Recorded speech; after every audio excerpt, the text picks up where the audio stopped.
ফিলিস্তিনি শিশুদের অমানবিক কষ্ট দেখে সইতে না পেরে নিজের পুরস্কারে টাকা উৎসর্গ করলেন দশম শ্রেণীর ছাত্রী আতিফা রহমান। প্যালেস্টাইনে একজন মা এরকম করে একজন শেখকে জিজ্ঞাসা করেছে যে শেখ, এর কি অনুমতি আছে যদি আমি আমার বাচ্চাকে আমার হাতটি কেটে রান্না করে খাওয়াই?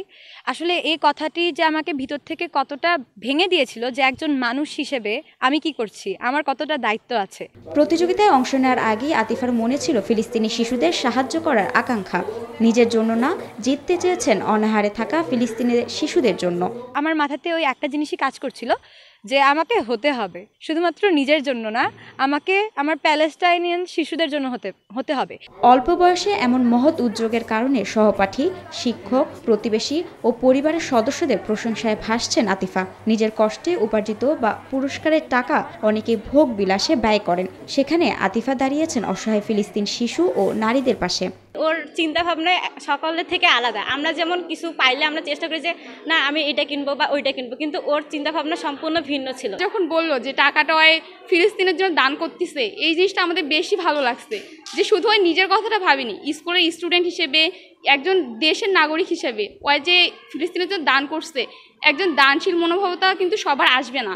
ওই যেটা করছে এটা আমাদের জন্য অনেক বেশি একটা সাকসেসফুল জিনিস ছিল, আমাদের স্কুলের জন্য, আমাদের জন্য, আমাদের ফ্রেন্ড হিসেবে ওই আমাদের একটা গর্ব। দিনাজপুর চিরিরবন্দর উপজেলার আমেনা বাকি রেসিডেন্সিয়াল মডেল স্কুল অ্যান্ড কলেজের দশম শ্রেণীর মেধাবী শিক্ষার্থী আতিফা রহমান বঙ্গবন্ধু সৃজনশীল মেধা অন্বেষণ 2024-এর ভাষা সাহিত্যে জাতীয় প্রতিযোগিতায় প্রথম স্থান অধিকার করেছেন তিনি। আতিফা রহমান শুধু জেলা বা বিভাগ নয়, একাধিক ধাপ পেরিয়ে হয়েছেন দেশ সেরা। আমি বঙ্গবন্ধু সৃজনশীল মেধা অন্বেষণ প্রতিযোগিতাতে 2024 সালে ভাষা এবং সাহিত্য বিভাগে ঢাকায় জাতীয় পর্যায়ে প্রথম স্থান অর্জন করি। তার এই যাত্রায় পরিবার ও শিক্ষকদের পাশাপাশি অনুপ্রেরণা জুগিয়েছে তার বড় বোন আতিনা রহমান। আমার পরিবারের যে সদস্যটি আমার সবচেয়ে বড় অনুপ্রেরণা হিসেবে কাজ করেছিল সেটি হচ্ছে আমার বড় বোন আতিনা রহমান। সে আসলে আমাকে অনেকভাবে অনুপ্রেরণা দিয়েছে।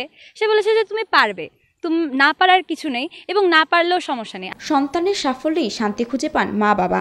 মেয়ের অর্জনে আনন্দে ভাসছেন আতিফার মা বাবা। আমার মা বাবা অনেক বেশি খুশি হয়েছেন এবং আমি সেই দিন বুঝতে পেরেছিলাম যে আসলে মা বাবাকে খুশি করার মধ্যে হয়তোবা পৃথিবীতে সন্তানের সবচেয়ে বড় সার্থকতা নিহিত, এবং তাদের মুখে যে হাসিটি ফুটেছিল যখন তারা আমার অর্জন সম্পর্কে শুনেছিল সেটি আমার কাছে খুব অমূল্য জিনিস। এদিকে প্রতিষ্ঠানের চেয়ারম্যান, সমাজসেবায় স্বাধীনতা পদকপ্রাপ্ত বিশিষ্ট ব্যক্তিত্ব ও অর্থোপেডিক সার্জন অধ্যাপক ডক্টর আমজাদ হোসেন তার এই সাফল্য ও চিন্তাধারার প্রতি সম্মান জ্ঞাপন করেন। তবে শুধু আতিফা নয়, এই শিক্ষা প্রতিষ্ঠানে রয়েছে আরও অনেক সাফল্য।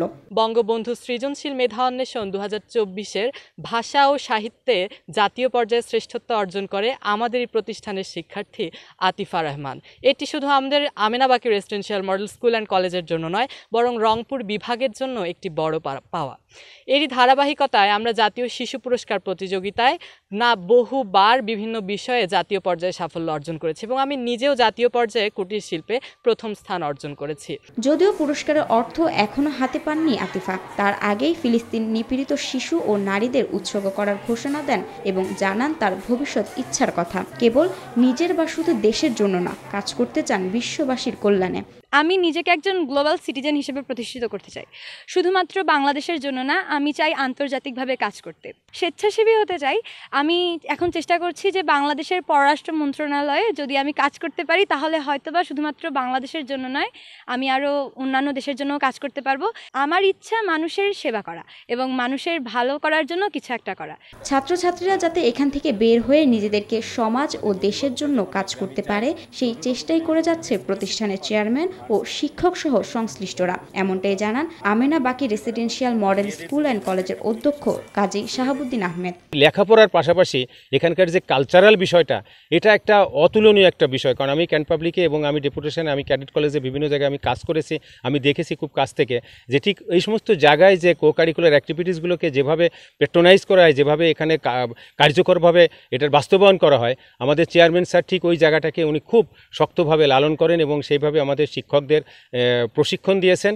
যারা যেমন এখানে যেমন শুক্রবার বা শনিবার আমাদের আবাসিক শিক্ষার্থীদের নিয়ে আমরা শুধুই কোকারিকুলার কার্যক্রমগুলো আমরা সম্পন্ন করে থাকি, যার জন্য এই জায়গাটাতে স্টুডেন্টের প্রতিভা বিকাশের একটা বড় ধরনের সুযোগ সৃষ্টি হয়ে আছে।